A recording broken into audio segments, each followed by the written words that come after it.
I gotta back up, like, really close to my face.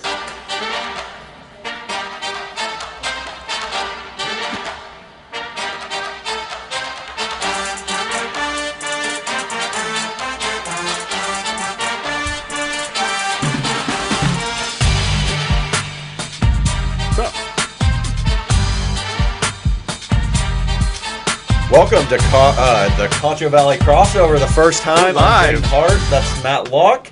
How's it going? Man, we are live. It's been a long time coming, but here we are. Yeah. Finally getting Finally it going. doing this, and we're going to get some Texas high school football started right off the bat.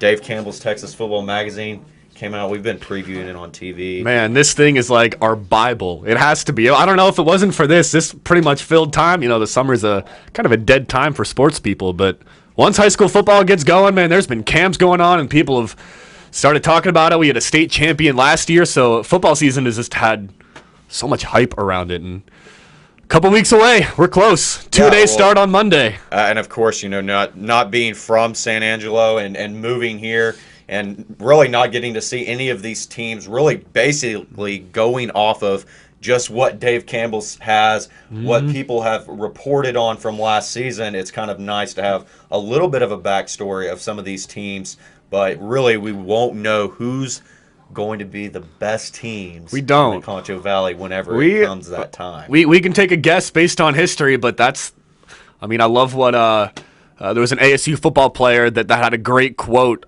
during media day, and it's not the polls that play the game, it's the players that play the game, and that's why we play it. That's why we have the Friday Night Lights, and, you know, we can preview it all you want, and that's all fun and games because we get stuff to talk about, but at the end of the day, once the lights turn on and the kickoff goes, it's ready to go. Yeah, so are we talking about teams that we might potentially, just based on what we've read, what we've kind of seen from last season going into 2019, what's a team that you're looking for that you think could either make that step, or a team that had success last season that's going to continue that? Yeah, I'm excited to see Wall. You know, obviously coming off the baseball state championship, a lot of those kids were on the football team that lost to Brock in the playoffs back in Abilene. I was there covering that game, and I mean, that was a great game. Wall ended up dropping that one, but I think this is the season that Wall can take that step in football and knock Brock off and try to make a run at the 3A state title. They have a lot of returning guys. They have guys that were on that baseball team that, granted, it's a different sport, but once you learn how to win, I mean, it's a mindset kind of thing and staying calm, and I think that experience in baseball is going to carry over with their success they had in football. I think they'll win the outright district title again, and I think this is the year that Wall can get past the hurdle, beat Brock, and I think make a run at the state title this year. Well, and I think one of the teams going way like smaller classification here, but I think Christoval is someone to be looking at, and it's someone that it's exciting because they're bringing back 18 starters. And guys that were injured from last year that could have played a big part, and I mean, they're coming back now. They're about to go in after they had a good season last year and have the opportunity to basically come back, win district, and then, hey, let's make a deep playoff run. And, I mean, that's something that really, as that many people returning, it's scary to think about how good they could actually end up being this year. And, I mean, you look at last season, that district had a three-way tie for first place. All three of those teams, Concho Valley teams, you got Christoval, El Dorado, and Miles, picked by Dave Campbell's to go 1-2-3 again. All three of those teams went 4-1 last season. So, I mean, Christoval with their returning players coming back, the guys that are coming back from injury as well, you know, don't have a coaching change, you know, a lot of familiarity in that team. They could make a run at the outright title, and I don't think they want a tiebreaker this year. No, and that's one of the districts that I'm just piggybacking kind of off that, the idea that there was that three-way tie in that district. So you know that there's the idea of, okay, we don't want this to happen again, but the fact that Cristobal's bringing these guys back, El Dorado brought back, I want to say it's around 16 starters. I know you've got Dave Campbell there right in front of us. 8 starters on offense, 8 on defense for El Dorado. So they still bring back plenty of guys from last year's team. And they got the Covarrubiares brothers coming back. Yes. Both Corbin and Kevin. I mean, last and season he filled in for him. He did. So I think having both brothers back on that team when they led it last year, one of them going down, I think having both brothers on the field at the same time, those two at least are going to be motivated as heck to get out there and hit somebody. And their running back, Reyes, he is someone that Dave Campbell's didn't necessarily overlook because Cristobal had both the offensive and defensive MVP, but he's someone to look out for too. So I really think that, and it's all opinion-based right now. We don't know what these teams are going to be. This is all just stuff to talk about. See, the nice thing about this kind of local stuff is you look at the guys at ESPN, you look at the guys at Fox Sports, and the predictions they make, they act like their predictions are the Bible. They act like it is word, and this is what's going to happen. We can sit here right now and tell you that we're just talking about it for fun, and whoever's watching is going to listen to it for fun, but at the end of the day, neither one of us know what the heck is going to happen. So don't take any of our word literally. No, and definitely. So, but I really think that those two teams, when it comes district time, are going to step up. Absolutely. And they'll play where it's in that game when they play is going to be very exciting. And it could even come to where they're both in the playoffs and potentially even get to meet a second time. No, that's way away. We're getting way carried away. But at the same time, like that district is one that I'm really looking forward to watching this year. I mean, definitely. I mean, I think that is arguably the most exciting district, if not the district that has all 5 teams, Concho Valley teams, yes. Where, at the very least we can... One guarantee we can make, one prediction we can make is that the Concho Valley will have at least one district champion. We'll be celebrating one here in the Concho Valley of our 24 teams because we do have a district where all 5 teams are Concho Valley teams. You look at the one with Eden, Robert Lee, Very Best, Bront, and Paint Rock. So we can guarantee right here today that Concho Valley will be celebrating at least one district champion. Yeah, no, and that's where that's I believe that's 1A, correct? Yes. District 13 1A. Yeah. Those teams will be battling it out back and forth all season. Eden was predicted to win the district, I believe, after they won last year. So they were. As of right now, according to Dave Campbell's, Hunter Rogers for Eden is your preseason offensive MVP. I remember him playing basketball. That dude just towered above everybody on basketball or during basketball season. And then Robert Lee, Casey Skipworth is your defensive MVP.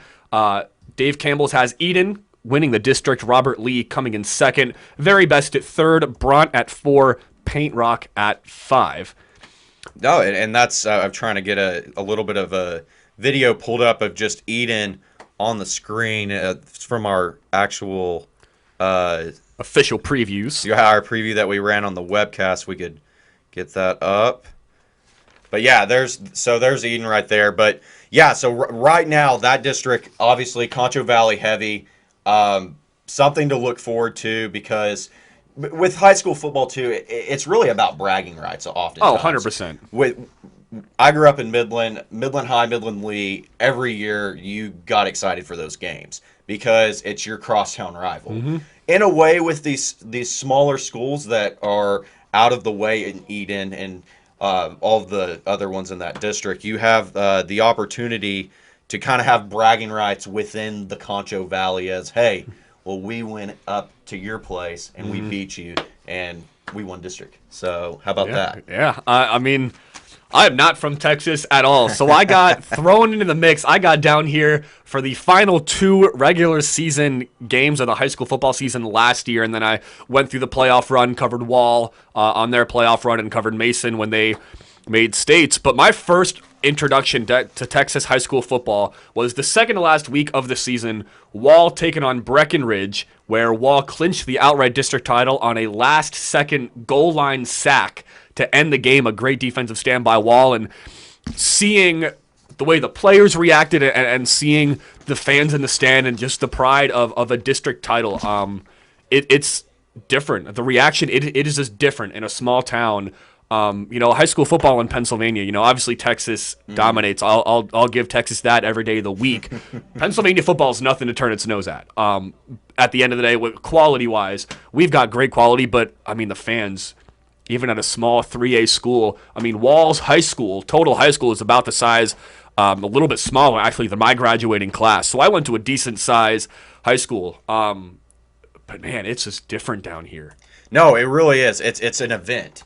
It is. The whole town shuts down. Exactly, and especially in smaller towns where you don't have, hey, we've got the Rangers game. I mean, for sports, you don't have Rangers, Astros, whatever it might be, and even smaller towns where you might not even have a movie theater. Right. But the event to go to on a Friday night is your high school football game, and that's really what makes Texas high school so special. And it's a bringing of the community together event, and I really have always found that to be one of the coolest aspects of it. I mean, that was a big reason why I chose to come to Texas. Now, granted, it was a job offer, and, as a lot of you know, you go where work takes you. But a big reason why I was excited to come to Texas was because I heard so much about Texas high school football. Whoever's watching in town, I'm sure you remember the Central game a few years ago when they took on Allen in the playoffs, and the place was just packed, and I don't remember the guy's name off the top of my head, but the tight end made a one-handed catch in the end zone, and the place just erupted. That video popped up on my Instagram timeline. Back when I lived in Harrisburg, I was an intern at the ABC station in Harrisburg. That video popped up, and I was like, wow, like, what college is this? And I looked, and it ended up being a high school football game, and fast forward 6 months later, I'm covering a game at that field, covering Central and who was it? It was the last game of the season. Central and Holtum. Last game of the regular season in San Angelo Stadium. So fast forward, and I'm standing in the same stadium covering the same school that back living in PA I was seeing and thinking, oh my God, like this is massive. It was a surreal moment, I'm sure. It was. And I mean, even going to McKinney, just watching outside, because McKinney ISD Stadium, the site of the Division II National Championship game for football, LSC Media Day happened at McKinney this past week, and just, I remember standing on the field there, and I sent a Snapchat video to a lot of my friends from back home, and I was like, guys, this is a high school stadium. Like, this isn't a Division II, this isn't like a Division I, like, this is a high school stadium. Multi-million dollars. None of ours are like that. No one spends $70 million on a stadium in Pennsylvania. The stadiums that you look at in Pennsylvania, they're like, wow, that is a big high school stadium. They just have really tall bleachers. We don't have a second deck. We don't have a full bowl. We just have really, really tall bleachers. Well, and I'm sure whenever you first got down here and you might have saw that, you were just kind of like, I don't know, what were you thinking? What was going through your head? So when I came down here last October, I was driving through the Metroplex, spent the night prior in Sulphur Springs outside of Dallas, and then drove through Dallas through rush hour traffic, so I was driving fairly slowly. And I look off to my left on, I believe that's 30 through Dallas, and I just see this massive stadium, and I'm like, what major Division I school is in Dallas? Like, outside of Dallas, like there's some sort of major Division I, and I get closer to the stadium, and I see, I don't remember the name of the, but it was like so-and-so ISD high school stadium, and I'm like, are you kidding me? Like, that was the first, because like driving, I mean, you come through Texarkana, and then once you get to Texarkana, I mean, there's really nothing until you get to the Metroplex, through the interstate. So it was nothing, and I'm just driving through, and I see this massive stadium, and it's so-and-so high school, and I'm like, all right, I guess I'm in Texas. No, and that's like when I remember when I was, I guess, getting ready to graduate from high school, and Allen had their massive stadium that they had. I mean, it seems like the Metroplex just keeps trying to. I heard about that back in PA. In high school, I remember when they made the announcement about that stadium on Twitter, and I was like, all of my friends are like, why are you spending $70 million for a high school football stadium? I guess now, since I moved here, I kind of know that answer because, well, the only answer you need is it's Texas high school football. It's just the king around here. I mean, I'm a big basketball fan. I tend to like professional basketball now more than I do any of the other pro sports leagues. But when it comes to high school and college football in Texas, at least, I feel like your Friday and Saturdays, that is where your time is spent. That is everything. For sure. They actually released the coaches poll for the NCAA season coming up today, and I'm trying to get that pulled up for everyone to take a look at. If I can All right, so speaking of high school football, I want to get your view on this. So you know the schools out of the ACC. Mm-hmm. For those who don't know, I am an ACC fan. I'm a big North Carolina fan. Texas connection, Mac Brown is back. Mac is back. So excited for that. But the ACC had their preseason predictions. out of 120 votes, 119 went to one team. You can guess who that would be. I'm going to say... The defending national champion. Clemson, yeah. Exactly. So who Took me a minute there. was the one person that did not vote for Clemson? It was Mac Brown. It had to have been. Mac believes in his team. I mean, I'm all for that because it hasn't been released who officially voted. And if it is Mac voting for North Carolina, let's go, Mac. I'm ready for it. Take us to a bowl game. Let's not lose to Western Carolina this year. But, I mean, come on. Well, out of every team in the ACC, you're not going to pick Clemson to win it?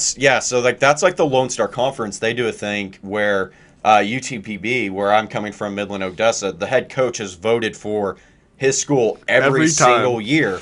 And I used to have him on our radio show that we did in Midland, Odessa, and his reasoning for it is because if I'm not going and showing to the media, to the public, that I believe in my guys, then why in the heck should they care, right, or believe that they can do it? And I get his idea. If I can't believe in my guys, why should my guys believe in themselves? Exactly. The ideology there, I completely understand it. The other argument can be made is, okay, the idea of a poll is not, because I feel like every coach believes in their players. Right.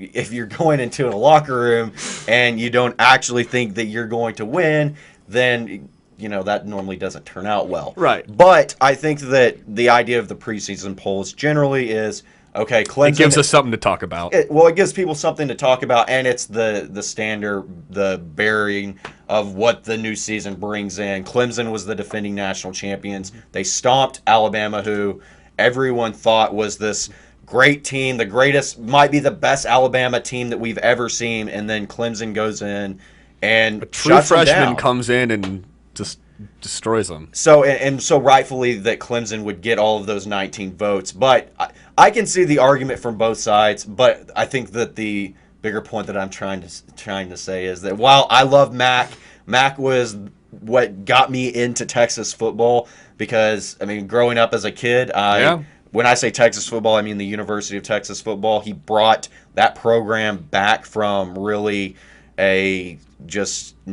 not like they were just okay. And 10-win seasons. That's exactly what it did at North Carolina. In his first stint in the late 90s into the early 2000s, it did the same thing.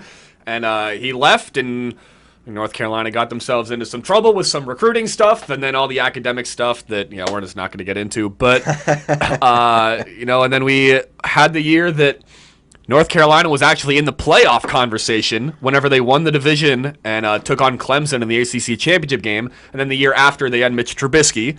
Was that whole big. year. And then they dropped off a little bit. And then after that, they went to 2-win seasons and didn't make a bowl game for 3 years and lost to Western Carolina, an FCS school.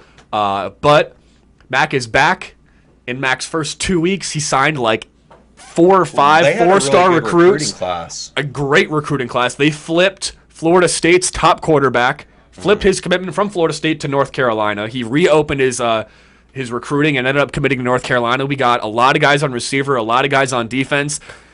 At the very least, North Carolina can make a bowl game this year. Okay, so I've got the coaches poll pulled up.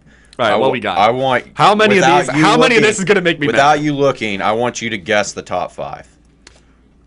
In order, or just 1 through 5. Who do you think are the 5 best teams in country? And then I'll tell you what the coaches actually thought. Clemson at number 1. Okay, that's right. Bama at 2. I think those were givens. Ohio State at 3. Oklahoma at 4. No, excuse me, backtrack. Clemson 1, Alabama 2, Georgia 3, Oklahoma 4, and then either UT or Notre Dame at 5. You were right with Ohio State being up there. You almost had it perfect. So it's the top 5 as of today. The Clemson was number 1, yep. Alabama was 2, Georgia was 3, Oklahoma came in at number 4, and they have Ohio State at 5. At number 5. Okay. Texas is sitting at number 10, while Texas A&M is at 11.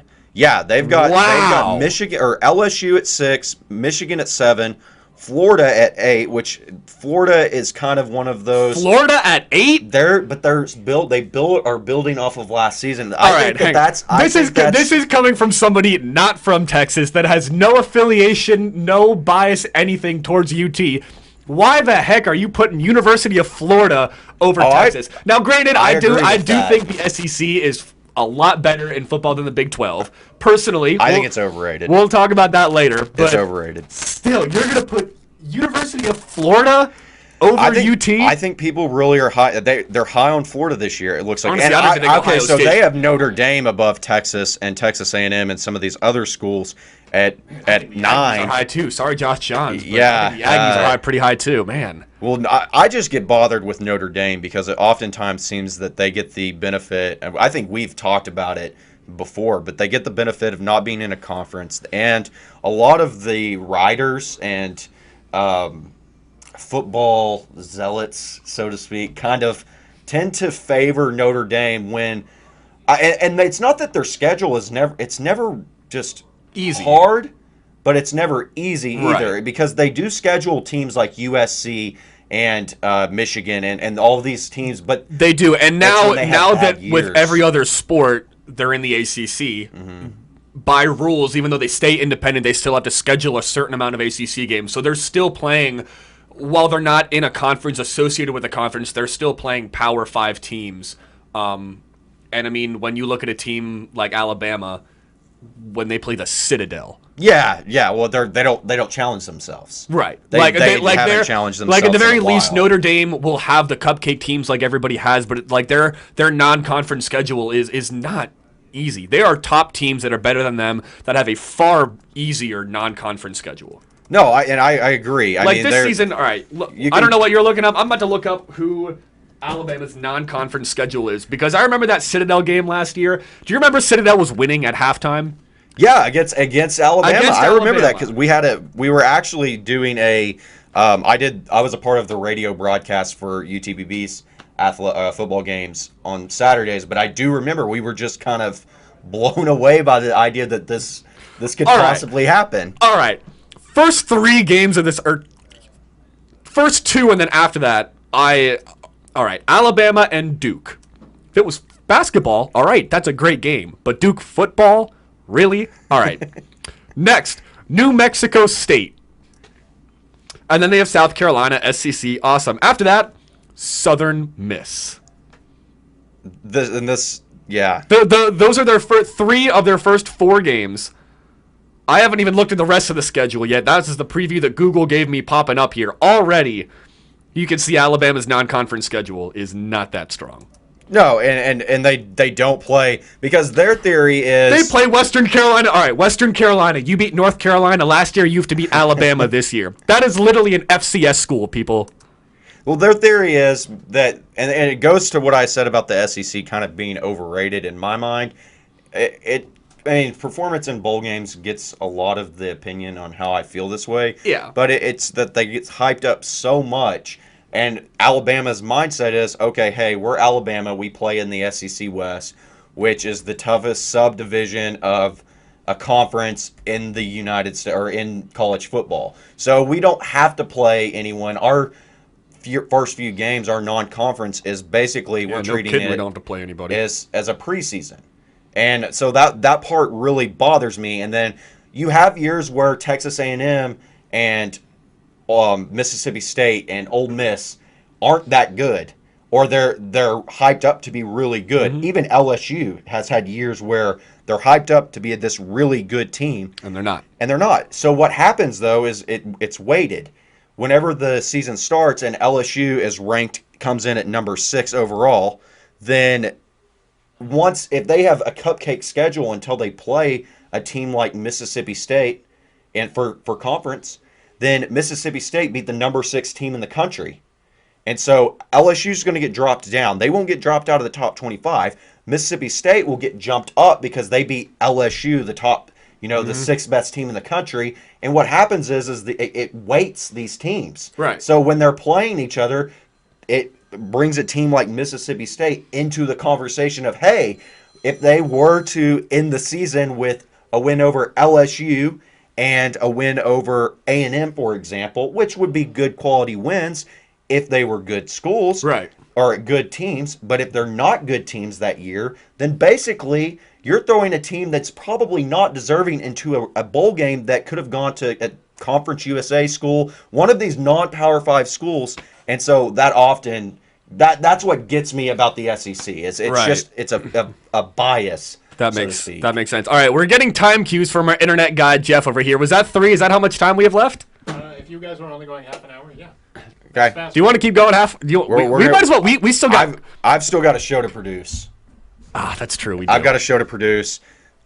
All Even right, though even though we're starting, this is fun though. We're getting it started out. All right, we got to really do quick. NFL. We'll continue it for 15 more minutes. Can we do that? 10 more minutes just to cover NFL too. We'll hit NFL because we got some NFL headlines to talk about, and then we'll wrap it up. Yeah, we'll get a little I bit can longer do than that. we.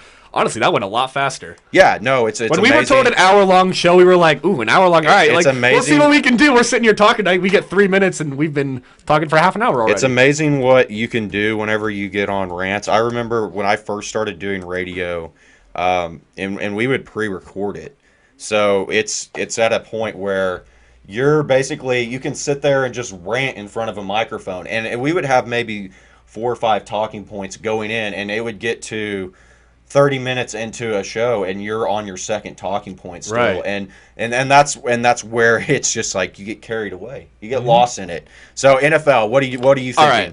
Finally, the first NFL game of the season tonight, the Hall of Fame game, preseason game. KSAN. Watch that on KSAN. We got Denver taking on Atlanta, one team that could make a playoff run and one team that there's a lot of questions. Yeah, well, the real thing that I'm kind of excited about, I don't know how much Flacco will actually get to play tonight for the Broncos, but Drew Lock has kind of been, I wouldn't say hyped up, but they're kind of making a thing about him being a good quarterback, and so I'm actually excited to see him if he gets any playing time. Often, what's the first preseason game, even though they've said that Flacco's 1, Lock's 2 right now, will they let Locke kind of go for the entire first half? That's what I want to see.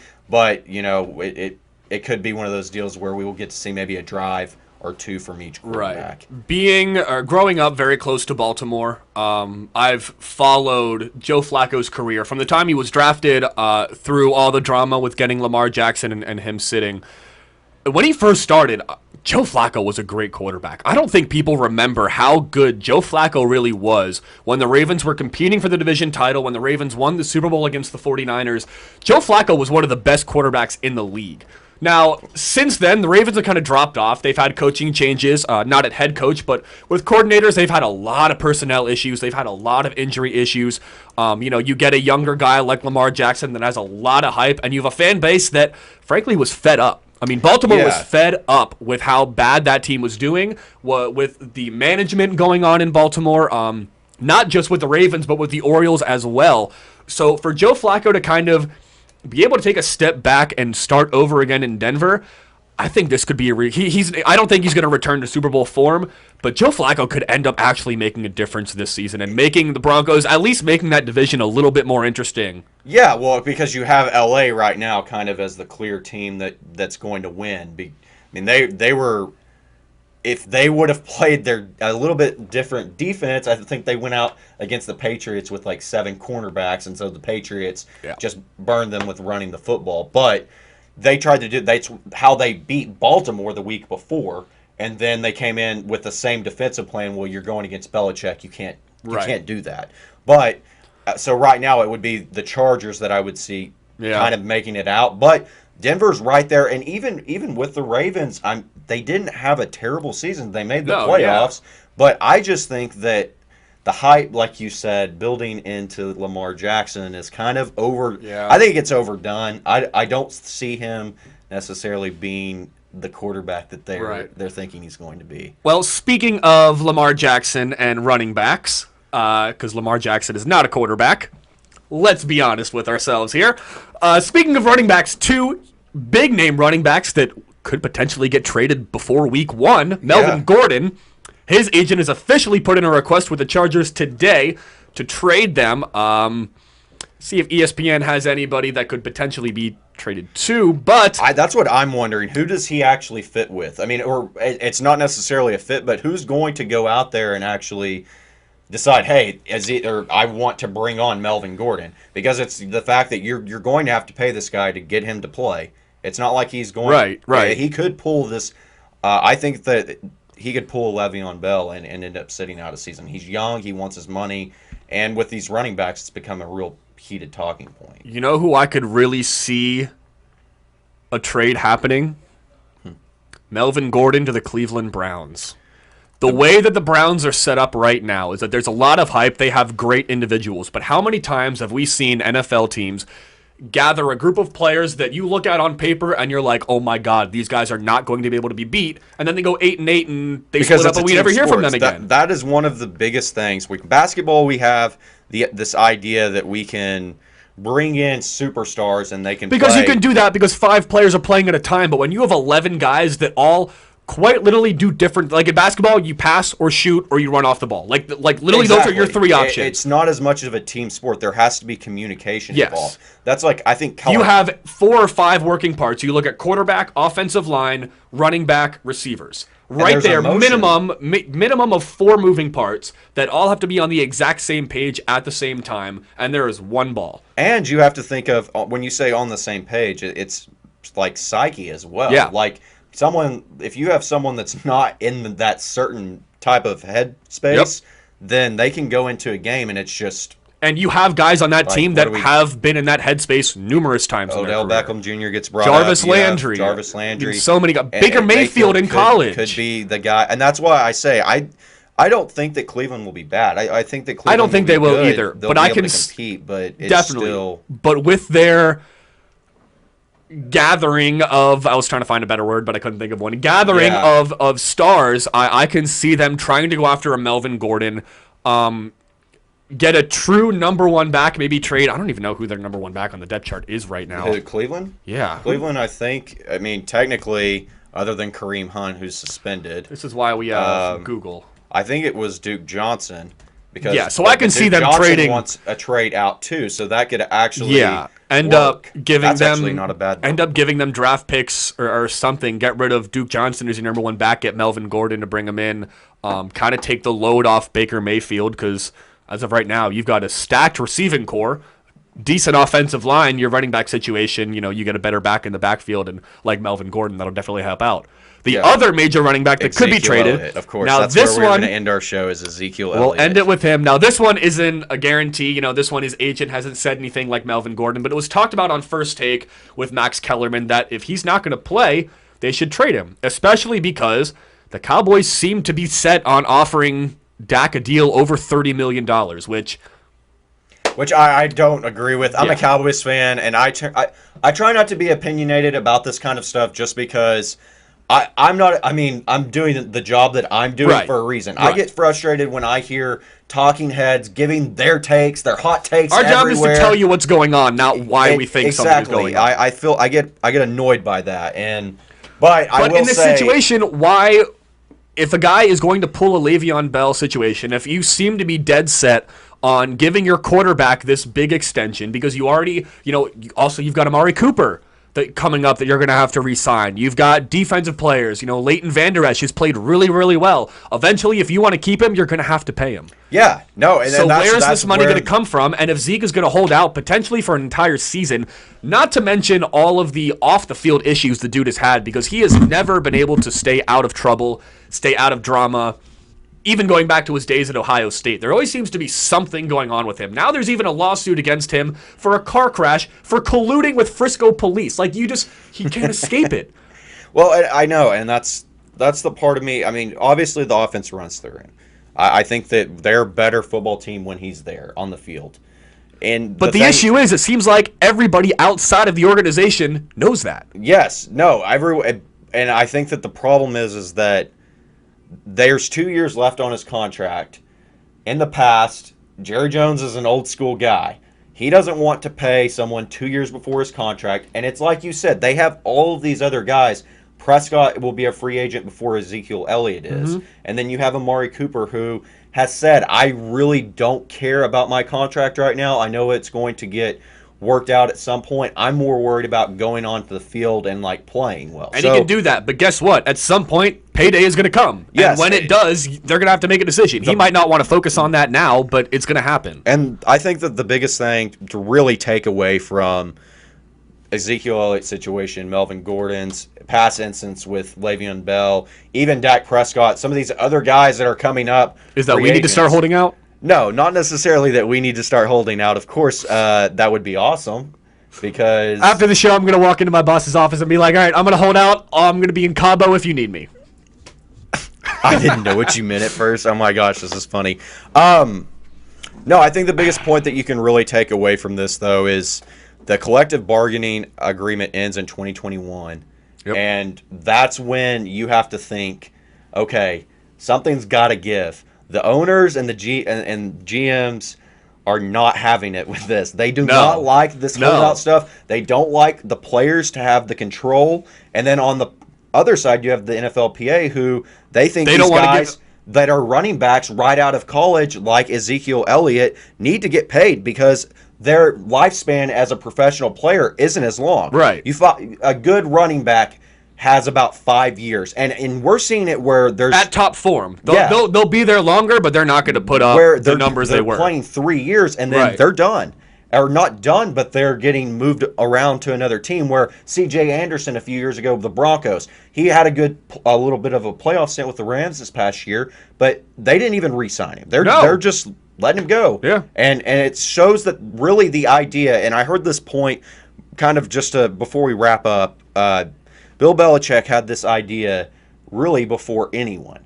And it just goes to show you the mind that Bill Belichick has as kind of the strategic football coach, because they've been interchanging running backs since after 2001, I believe. Yeah. And this is something they've been doing, and then the entire league has now figured it out. Hey, we don't need to be paying so-and-so $30 million. We don't need our franchise player to be the guy in our backfield. Yes. We need our quarterback to be able to lead, and then we're going to spend money on our defense. Yep. And they've won more Super Bowls than anyone in the modern era, and especially modern era, and then on top of that, the last 20 years. Right. So I mean, they're doing something right, and I think the league continues to try to emulate what they're doing, but they seem to continue to fall down the rabbit hole. Yeah. So it will be interesting. Will the Cowboys give Zeke his money? Will Melvin Gordon end up getting traded? It's all questions that we will definitely continue to cover on this show. And just wrap up the first episode. Anything you want to say, Matt? We did it. Yeah, we got through. We made it. We made it through. If anybody is actually watching, thank you for sticking with us, because we've kind of had our rants and talked about real random stuff, but this is what the show is going to be. I think this is a cool chance for us, for people to see us as us, and actually get to know our opinions, not the anchor on the desk where we have to be get to be a little bit more professional. This is a chance for you guys to actually get a chance to see us, how we really are, how our personalities actually are. Well, and the idea is, obviously today was a little out of order. We didn't really come in with any organized structure. So yeah, definitely in the future we'll have a rundown and an idea of how we want to continue the direction of the show. But I guess for a first show, wasn't too bad. Well, that's all for today. Signing off. Also, want to give a shout out before we end to our internet guy Jeff, who is off camera, but he's been the one switching the videos and giving us time cues, and really. Since we don't know the guy right there. Yeah, I was about to say, our job is just a talking head. He's the one that makes all this work. So there's a thumbs up. There's a thumbs up from him. Thank you, Jeff. Successful first show. I guess we'll wrap it up there. Yep. Guys, tune in tomorrow around this time. We'll have another episode of the Concho Valley crossover.